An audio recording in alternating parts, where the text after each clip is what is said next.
Hi and welcome to the video. I'm here at the Hilton Blue Lagoon in Miami and I'll be flying today from Miami back to Los Angeles with American Airlines in economy. Now I'm flying on one of their few wide-body services on this route and I'd flown the same on the outbound leg, and you can see the video for that by clicking on the link in the description below. I'm expecting a similar experience today. It was quite positive, but I'm also looking forward to trying out the American Airlines Flagship Lounge in Miami. I've heard quite good things about that. So I really hope that you enjoy the video.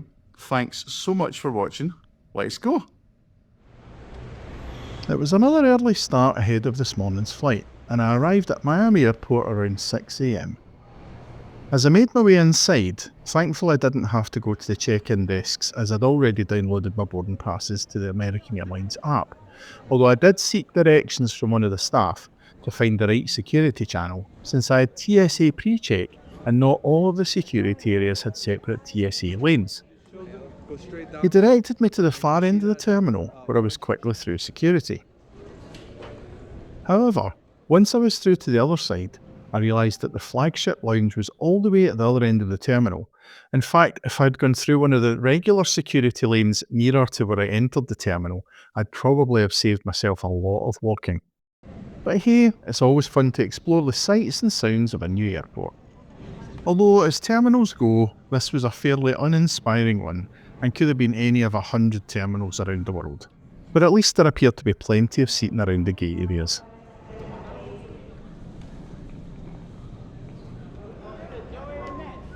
After what felt like an eternity, I eventually made it to the Flagship Lounge, which is located across from gate D30. This is one of only 4 flagship lounges currently operated by American Airlines, and they usually have a much better food and beverage offering than the regular Admirals clubs. American also operate flagship lounges at LAX, Chicago and Dallas-Fort Worth, with another one due to open in Philadelphia later in 2025. There used to be one at JFK as well, but this was rebranded as the Greenwich Lounge and operated as a joint BA and American lounge. After I was scanned through by the lounge agent, I made my way upstairs, where you're either directed to the Admirals Club to the left or the Flagship Lounge to the right, depending on what access you have. By virtue of my BA Silver card, which grants One World Sapphire status, I was able to access the Flagship Lounge. As you enter the lounge, you're greeted by the familiar theming common to all the flagship lounges. As is also common with the other lounges, there was a Piper Heidsieck desk to the left, which I'm assuming usually hands out a welcome glass of champagne, but given the early hour, alcohol was not yet been served in the lounge. So I made my way to the left, deciding to take a tour around the lounge before settling down for some breakfast. It's a fairly large lounge, I'd say maybe a bit bigger than the LAX Flagship Lounge, and it spans a central atrium which overlooks the concourse below. There's a number of different seating sections broken up around the lounge, so it didn't just feel like one cavernous space, including a TV room set up almost like a mini theatre, and a business area with a printer and PC available. There's a small coffee station here with a familiar looking Scottish delicacy that I'm sure they'd just get in for my visit. As you continue to move round, you're surrounded by windows on both sides of the lounge, letting light in from the atrium as well as the windows overlooking the gates. There's something really special about the sun coming up over the tails of a few wide-body aircraft. The self-service bar area at the end of this side of the lounge was locked up tight due to the early hour, something that I didn't expect, as most European lounges will serve alcohol as soon as they open in the morning, but no glass of champagne for me on this visit. And as you continue round to the far side of the lounge, you'll find the main buffet area, which is set up with tables and chairs for dining, although you can take your food and eat it anywhere else in the lounge. A breakfast buffet was on offer, with a selection of hot and cold items, some of which were reflective of the local Miami cuisine. There was also a made-to-order omelette station in the corner, along with a selection of fruit juices and hot and cold drinks. But we're not done yet. As you look back around the atrium, there's more lounge space off to the side, again broken up into multiple smaller sections to manage to make it feel cosy. There's a smaller snack station located around here with a selection of cereal and cold items, and this opens up into the lounge's quiet zone. A great feature in the lounge is the abundance of power sockets next to nearly every chair. There's nothing worse than sitting in a lounge for a couple of hours and not being able to find anywhere to plug in to recharge your devices. You'll also find a couple of customer service desks near the entrance to the lounge, and I spoke to a member of staff here, as I could see that there was still an empty seat shown in business class in this flight, seat 15J, thanks to my Expert Flyer app, and inquired what the price would be for a paid upgrade. Unfortunately, I was told that American don't tend to do an upgrade price when there's only one or two seats, and since I wasn't an American Advantage member, that she also couldn't put me on the upgrade list for the seat if it wasn't taken. It was a bit disappointing, as I would have loved to have tried out the business class seat if the price had been right, but I left it at that and headed back for some breakfast. The selection of food on offer was okay, but I think I personally preferred the offering at the LAX Lounge. But hey, it was free and it was tasty, and it was something to fill my stomach with at this early hour. As the time to board grew closer, I decided to head along to the gate and see if I could get a glimpse of today's chariot. We were departing from gate D27, which I knew wasn't too far away from the lounge, so I had plenty of time to take a wander along. It turned out to be a bit further than I had thought, but my long trek was rewarded by these fantastic views of my aircraft, this 8-year-old Boeing 777-300ER. I then took a seat and thankfully didn't have too long before boarding started.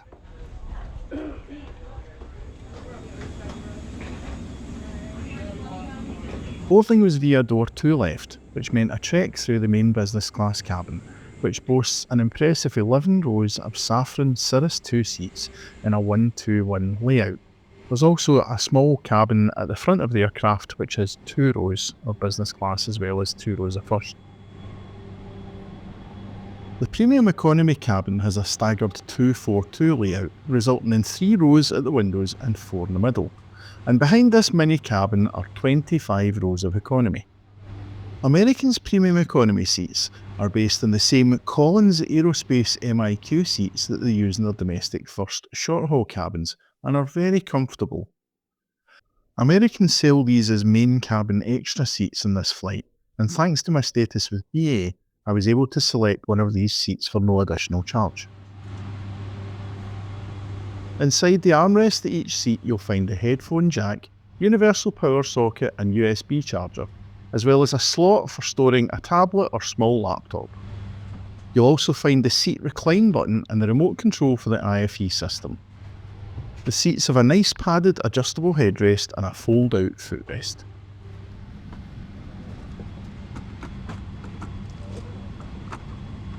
In-flight entertainment is provided via this 11.5-inch touchscreen, and I found it to be fairly responsive during my flight. Having in-flight entertainment is another great extra in this flight, as American's short-haul fleet which usually operate this route don't have IFE. There were a good range of movies and TV shows available, the same content which you'd find on an international flight on this aircraft.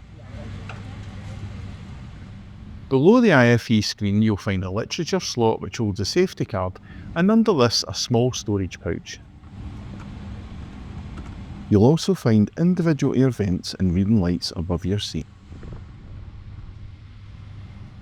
Wi-Fi is available from gate to gate, but at $29 for 2 hours or $35 for a full flight pass, I'm not sure that it offers particularly good value for money.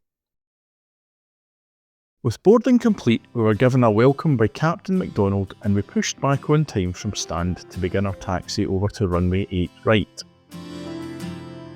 Our route today would see us head northwest over the Everglades in Tampa before continuing westbound over Alabama, Mississippi, Louisiana, Texas, New Mexico and Arizona before finally descending towards Los Angeles.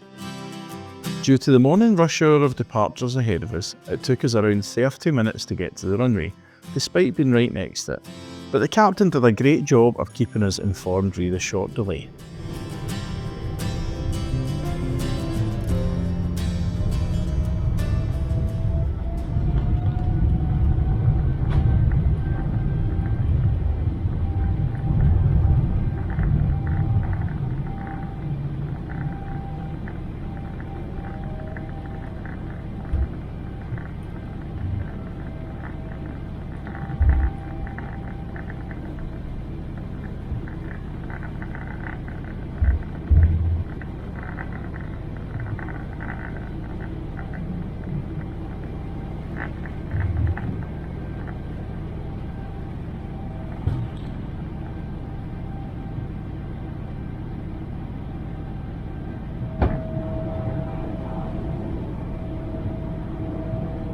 If you're enjoying the video, don't forget to hit that like button and subscribe to the channel for more videos as they come out. And if you'd like to support me more directly, you can buy me a coffee via the link in the description below. After takeoff, we made an initial turn to the north, catching some glimpses of downtown Miami and Miami Beach as we climbed above the clouds. Like my previous flight, service in the premium economy cabin didn't start until around nearly an hour after takeoff. Service consisted of a choice of soft drink, beer or wine, and a packet of Biscoff biscuits. I noticed a customer in front of me being given a cheese plate, which seemed to be due to him being an executive platinum with American, and I believe that these are also available to purchase if you are really hungry. I sat back and enjoyed the views from my window, as well as continuing my run of watching Lord of the Rings trilogy on this trip. It certainly helped to pass the time quickly. Honestly, I don't need IFE to keep me amused in flights like this, but it is a welcome bonus. The hours passed quickly and I had another Diet Coke when the second drink service came round. And before too long, the first officer came on to announce that we were about 30 minutes from landing. He also let us know that we'd be getting towed to the gate due to the tight space at the gate that we'd been assigned.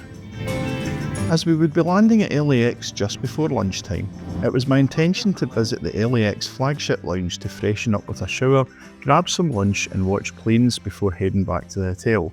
So stick around to the end of the video if you want to see how that went.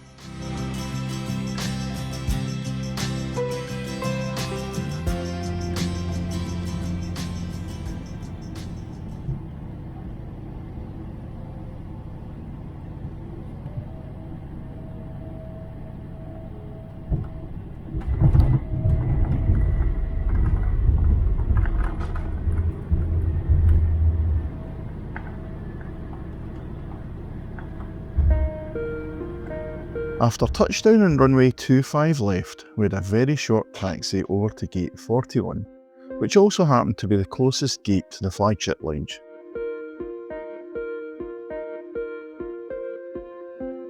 Overall, this had been a great flight. Getting to fly a wide body on a domestic route is always a treat, and the extra space provided with the premium economy seating was a real bonus.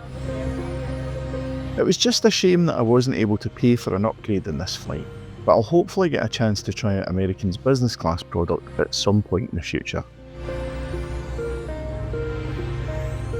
It was a short walk to the flagship lounge at LAX, and I think that it's a great facility to allow passengers with eligible status who are arriving to use the lounge, although I'm not sure if this only applies to flagship lounges or to Admirals clubs as well. Maybe you can tell me in the comments.